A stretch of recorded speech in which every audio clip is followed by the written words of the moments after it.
Good morning बच्चों। आज मैं आपको कॉमर्स का अध्याय 2 तलपट इसके बारे में बता रहा था। इससे पिछले वीडियो में मैंने आपको तलपट में याद करने वाली अशुद्धियों के बारे में बताया था।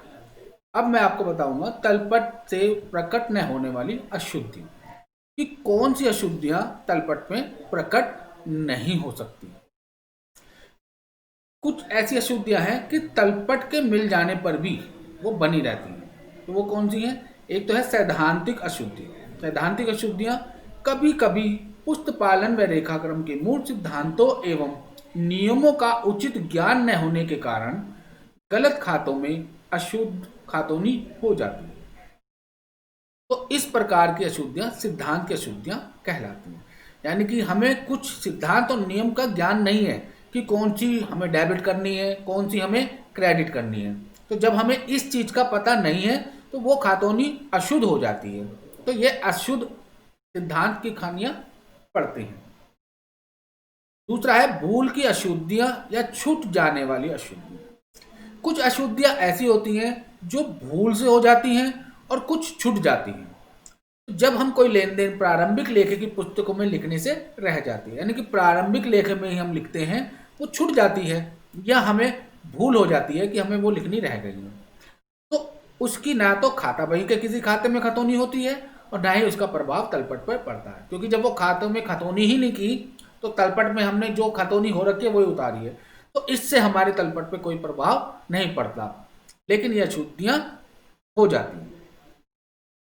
क्षतिपूरक अशुद्धियां कभी कभी प्रारंभिक लेखे की पुस्तकों से खातोनी करते समय ऐसी अशुद्धि हो जाती है जिससे एक अशुद्धि का प्रभाव दूसरी अशुद्धि के प्रभाव से दूर हो जाता है। यानी कभी कभी ऐसी हम एंट्रियां कर देते हैं कि है तो वो अशुद्ध, लेकिन उस अशुद्ध से दूसरी अशुद्धियां दूर हो जाती हैं। तो इस प्रकार से तलपट मिल जाता है लेकिन वो अशुद्धियां वहीं की वहीं बनी रहती हैं। होता है अशुद्ध खातोनी। कभी कभी गलती से एक लेखा दूसरे खाते के सही पक्ष में हो जाता है, यानी कि लेखा तो वो गलत है लेकिन दूसरे पक्ष में वो सही हो जाता है। तो इससे तलपट तो मिल जाता है लेकिन वो अशुद्धि वहीं बनी रहती है। पांचवा है कपटपूर्ण अशुद्धियां। कपटपूर्ण अशुद्धियां वो जो हम जानबूझ के करते हैं, यानी कि तलपट को मिलाने के लिए हम उस अशुद्धियों को जानबूझ के लिख देते हैं ताकि हमारा तलपट मिल जाए। तलपट तो मिल गया लेकिन वो अशुद्धि वहीं की वहीं बनी रहती है। ठीक है, ये तो वो अशुद्धियां हैं जो हमें प्रकट नहीं होती, तलपट मिल जाता है। अब है तलपट के ना मिलने पर अशुद्धियों को खोजने के उपाय। कि कभी जब हम तलपट को बनाते हैं तो तलपट नहीं मिल पाता, लेकिन उन अशुद्धियों को हम उनको खोजते हैं कि वो तलपट क्यों नहीं मिलता। तो वो किस तरह की हैं कि सबसे पहले तलपट के योगों को पुण्य दोहराना चाहिए। यानी कि जो हमने योग किया है उसे 2-3 बारी करना चाहिए, दोबारा से देखना चाहिए और खाता बही के सभी खाते और उनके योग का शेष तलपट में सही लिखा है या नहीं ये चेक करना चाहिए। उसके बाद तलपट के योगों को अंतर निकाल कर यह देखना चाहिए कि अंतर के बराबर की राशि तलपट में लिखने से तो नहीं रह गई। अगर हमने उसके अंतर ज्ञात कर लिया और अंतर ज्ञात करने पर जितना अंतर आया उसकी एंट्री को हमने चेक करा कि कहीं ऐसा नहीं उस अंतर के बराबर ही वो एंट्री छूट गई हो, तो उसको हमें 2 बार तो नहीं लिख दिया। कभी वो एंट्री हमने 2 बार लिख दी हो ताकि उसका अंतर ज्यादा आ रहा हो या कम आ रहा हो। या सहायक पुस्तकों के योग या शेषों की जांच करनी चाहिए और देखना चाहिए कि वे तलपट में ठीक प्रकार से लिखे गए हैं या नहीं। हमें चेक करना चाहिए कि वो एंट्रियां सही लिखी गई हैं या नहीं। यह भी देखना चाहिए कि रोज नामचा से खाता बही में खतौनी ठीक हो गई है या नहीं, कि वो चेक करना चाहिए।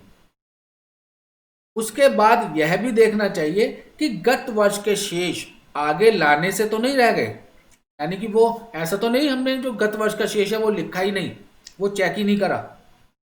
और यह भी देखते रहना चाहिए कि रोकड़ बही के रोकड़ बैंक या छूट वाले खानों का शेष या योग तलपट में लाया है या नहीं, उसका बैलेंस हमने उसमें लिखा है या नहीं, ये चेक करते रहना चाहिए कि उसकी अशुद्धियां हमारे तलपट में मिली है या नहीं। प्रारंभिक लेखे की पुस्तकों की पुनः जांच करके देखना चाहिए कि कहीं उनकी रोजनामचा से खाता बही में खतौनी होने से तो नहीं रहेगी। यानी कि जो हमने प्रारंभिक लेखे किए हैं, यानी कि जो हमने जर्नल बनाया है, उन जर्नलों से खाता बही में उतारते हुए यह तो नहीं रह गया कि उसमें वो खातौनी रह गई हो।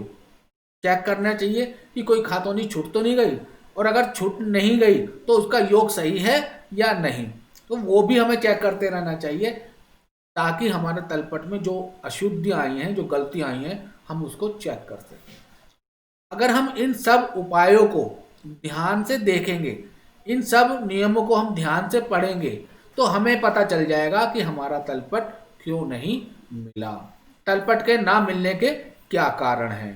क्योंकि तलपट ना मिलने के ये सब चीज़ें को अगर हम चेक कर लें तो उससे हमें पता चल जाता है कि तलपट हमारा सही है या गलत। अगर तलपट नहीं मिल रहा और हमने खाता बही की खतौनियों को चेक नहीं किया तो वो तलपट हमारा गलत ही रहेगा।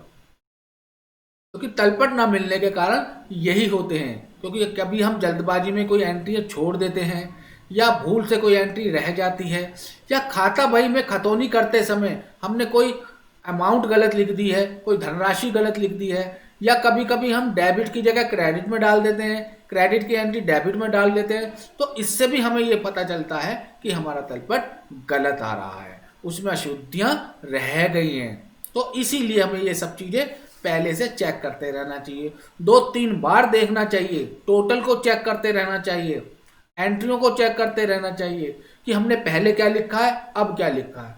उसके विवरण को देखकर ही हम तलपट को सही मिला पाएंगे। यही हमें तलपट को खोजने के उपाय है कि तलपट में हमारा क्यों नहीं मिल पा रहा, नहीं मिल पा रहा, इसीलिए हम इस उपाय को देखते हैं, चेक करते हैं। इसके बाद है आपके तलपट के ऋणी पक्ष में आने वाले खाते, कि तलपट में जो हम ऋणी पक्ष में लिखते हैं वो कौन कौन से। संपत्ति खाते, संपत्ति खाते वो होते हैं जो हमारे पास लंबे समय तक रहती है, चाहे वो भवन हो, चाहे वो फर्नीचर हो, चाहे वो किसी प्रकार का सामान हो, तो ये सब हमारी संपत्तियां कहलाती हैं। बैंक शेष, रोकड़, फर्नीचर, प्राप्य बिल, ये सभी हमारी संपत्तियां हैं, और ये सभी संपत्ति हमें ऋणी पक्ष में लिखनी है। दूसरा व्यय तथा हानि खाते, इतने भी हम व्यय कर रहे हैं, क्या वो छोटे हों क्या बड़े व्यय हों, और कोई भी हमें हानि हो रही हो, तो वो सारे हमारे ऋणी पक्ष में लिखे जाएंगे। जैसे वेतन है, मजदूरी है, किराया है, बीमा है, या हमारा कोई सामान टूट फूट गया है उस पर हमने खर्च किया है, तो ये सारी चीजें हमारी ऋणी पक्ष में लिखी जाएंगी। क्रय तथा विक्रय वापसी, यानी कोई भी सामान हम खरीद रहे हैं या बिका हुआ सामान हमारा वापस आ गया, तो ये सारी खर्चे, यानी कि सारी खरीद और सारी बिकी हुई सामान जो वापस आया, ये सब हमारे ऋणी पक्ष में लिखे जाते हैं। आहरण खाता, यानी कि कोई भी पर्सनल खाता, पर्सनल खाते से मतलब है कोई भी हम अपना पर्सनल खर्चा कर रहे हैं। पर्सनल खर्चे से मतलब होता है हमने अपने घर के लिए कोई गाड़ी खरीद ली, या हमने घर के लिए कोई सामान खरीद लिया, या हम अपने लिए कोई वस्तु खरीद रहे हैं, अपने लिए खरीद रहे हैं, बच्चों के लिए खरीद रहे हैं, घर के लिए खरीद रहे हैं, तो वो सब हमारा आहरण में आ जाता है, यानी कि वो हमारा सब पर्सनल खर्चे में आ जाता है। तो उस पर्सनल खर्चे को हम ऋणी पक्ष में लिखेंगे, तलपट के ऋणी पक्ष में लिखेंगे, क्योंकि वो हमारा पर्सनल खर्चा है। तो ये जितने भी पक्ष हैं, ये जितने भी संपत्ति, व्यय, क्रय, आहरण खाते, ये सारे हमारे ऋणी पक्ष में लिखे जाएंगे। अब है तलपट के धनी पक्ष में आने वाले खाते। अब तलपट के धनी पक्ष में कौन कौन से आते हैं? सबसे पहला है दायित्व। अब दायित्व क्या होता है? दायित्व वो होता है जब हम किसी से कोई पैसा उधार लेते हैं या किसी से हम देने होते हैं पैसे, तो वो हमारा दायित्व बन जाता है, और जो भी हमारा दायित्व बनेगा वो हमारा ऋणी पक्ष में, धनी पक्ष में लिखा जाएगा। जैसे हमने बैंक से कभी लोन लिया, अब वो लोन जब हमने लिया, ऋण लिया, तो वो हमें चुकाना है, या किसी व्यक्ति से हमने पैसा उधार लिया है तो वो पैसा हमें चुकाना है, या बैंक में हमारा पैसा जमा है उस जमा से ज़्यादा पैसा हमने ले लिया, तो ये सारे हमारे दायित्व बन जाते हैं क्योंकि ये हमें चुकाने होते हैं। तो जो भी हमारा दायित्व है, जो भी हमें चुकाने हैं, वो सारे हमारे धनी पक्ष में लिखे जाएंगे क्योंकि तलपट का एक ऋणी पक्ष है, धनी पक्ष। तो ऋणी पक्ष में और धनी पक्ष में अगर हमें खाते की सही जानकारी है कि कौन सा हमारा खाता ऋणी पक्ष में आ रहा है, कौन सा खाता हमारा धनी पक्ष में आ रहा है, तभी हम वो तलपट को सही से मिला पाएंगे, अन्यथा हम तलपट को नहीं मिला पाएंगे। क्योंकि जब हमें उन खातों के बारे में ही जानकारी नहीं है कि कौन से खाते हमें कहाँ लिखने हैं, डेबिट में लिखने हैं या क्रेडिट में लिखने हैं, जब हमें डेबिट क्रेडिट के बारे में यही नहीं पता कि कौन सा खाता डेबिट है, कौन सा खाता क्रेडिट है, तो हम वो तलपट को नहीं मिला। तो इसीलिए तलपट में ऋणी पक्ष में आने वाले खाते, तलपट के धनी पक्ष में आने वाले खाते। तो धनी पक्ष में जो आने वाले खाते हैं वो अभी मैंने दायित्व के बारे में ही बताया है। इससे आगे का मैं आपको नेक्स्ट वीडियो में बताऊंगा। तो इस वीडियो में इतना ही। आप इस वीडियो को ध्यानपूर्वक देखेंगे ताकि आप इस अध्याय को अच्छी तरीके से समझ सकें और इसकी एक्सरसाइज हम कर सकें। Thank you.